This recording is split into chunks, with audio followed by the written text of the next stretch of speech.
meeting is being recorded. Welcome to Pick and Roll Coach Spotlight. And we've got Megan Collins from Penn Manor on with us tonight. Kind of a pretty special time for Penn Manor basketball, right, Megan?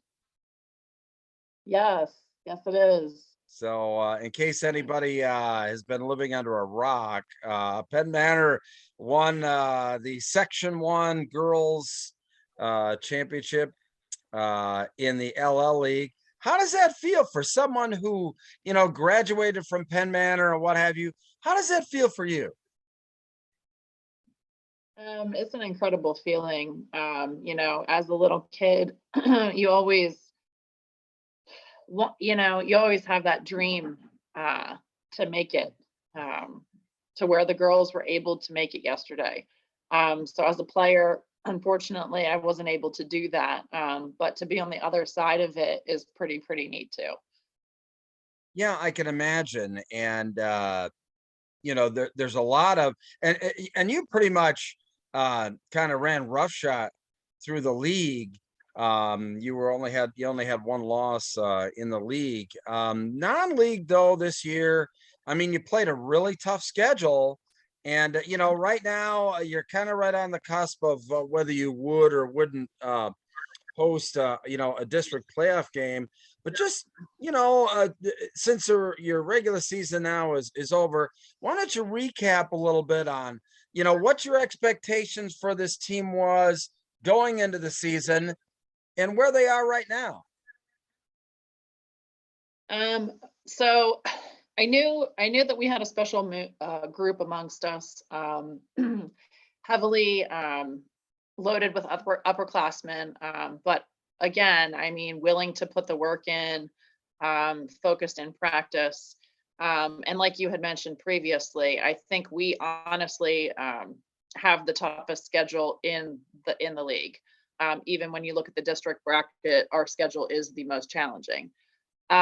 So especially kind of with the condensed push, we did have a week where we didn't play. So then trying to make up some games, we had a couple of weeks where we were back to back playing 4 games, which is challenging in itself. And I felt like a decent amount of those were on the road.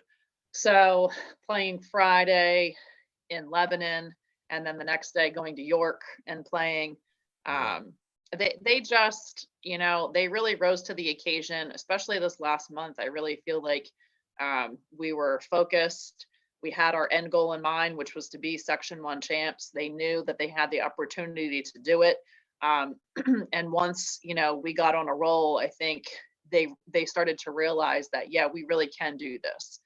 And like you had mentioned, our only section loss was to Hempfield by 5. That was at home pretty early on, and we actually ended up having a lead in that game. And it was a 1-point game, I think, until about a minute and a half to go, and then we needed to foul to try and get the ball back. So I couldn't be more proud of them. I think this group is beyond deserving of every accolade that they're receiving, and I just hope that we can continue moving forward in this positive direction throughout leagues and districts. A lot of times, and I see this covering high school sports, for both football and basketball. Sometimes teams, you're emotionally trying to hit that, that goal. Okay, obviously this has got to be, yeah, and for you too. It sounds like this is a very emotional, milestone that the team and you personally have hit. So how do you guard against, that you've achieved your goal and maybe a letdown in the team rather than to keep moving forward? That's a great question, and honestly, I kind of feel like that it takes us back actually 2 weeks ago, when we played Hempfield, and we knew, in order to get to this Section 1 championship, we had to knock them off since they had beaten us previously. And I'd be lying if I didn't say that that was the best basketball high school game that I have ever seen. We came ready to go. there was not a doubt in my mind for a second, that we weren't all in 110% in that game. Um, and then the following game we had McCaskey, um, where, the first go around with them, we held them to 17 points, beat them by 30, and at their place. And we found ourselves losing to them after the first quarter. I think it was 15-7.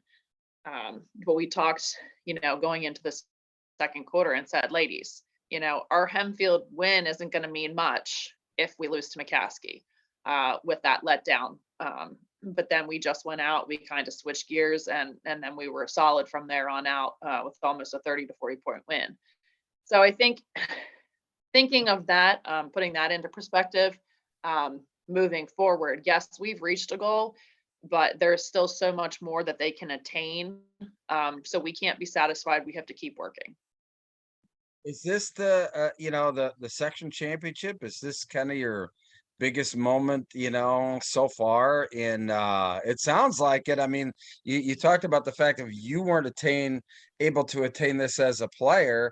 Now, as the coach of your high school team, you've been able to achieve that. So how does that rank for you personally?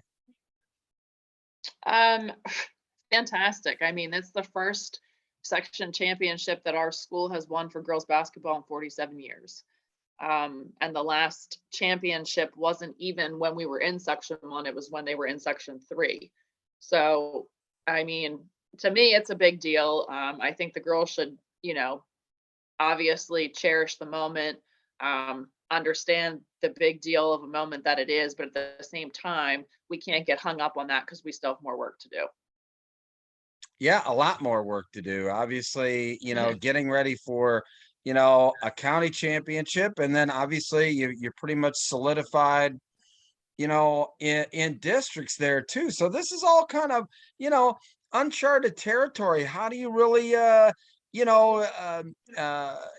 develop a game plan for that if you've really not experienced it? Are you relying on some of your mentors? Do you solicit advice from other coaches? How does that work? I think it's a collection of different things. I guess it was 4 or 5 years ago, we did have the opportunity where our team qualified for districts. We hadn't qualified for league playoffs or any piece of that. But we went into districts and we were an underdog seed, and we actually ended up winning the first round and upsetting the upper seed. So we did get ourselves about 4 or 5 more games that year. So for me, it's not necessarily the first go around. I mean, all of the stuff prior to that, the section championship, making it to league playoffs, all of this is brand new. But yeah, we're gonna, take all of the help and the advice that we can get.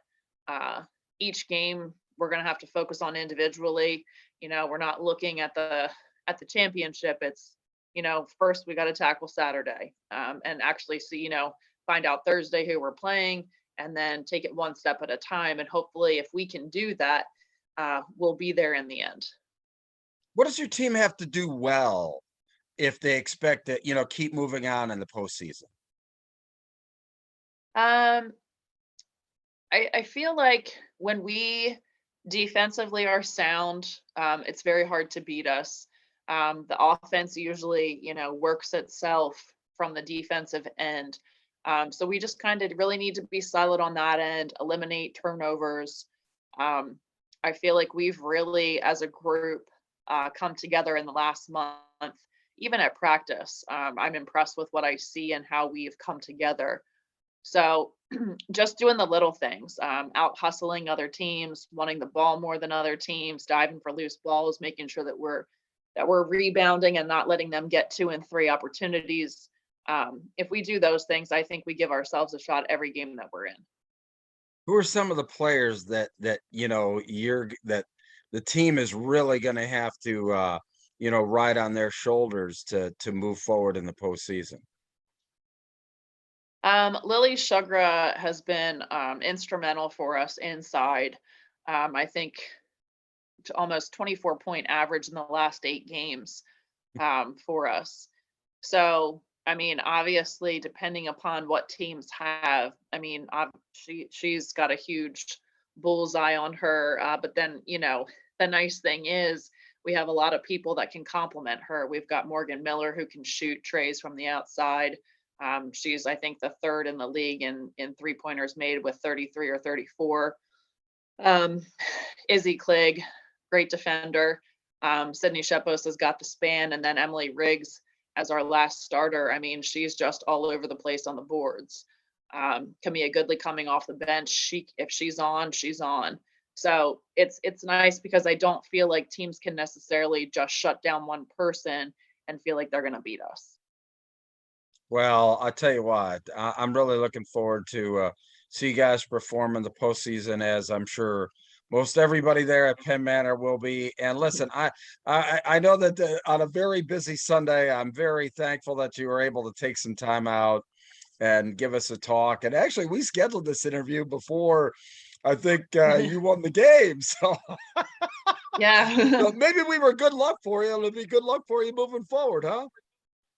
I'll take any luck that we can get.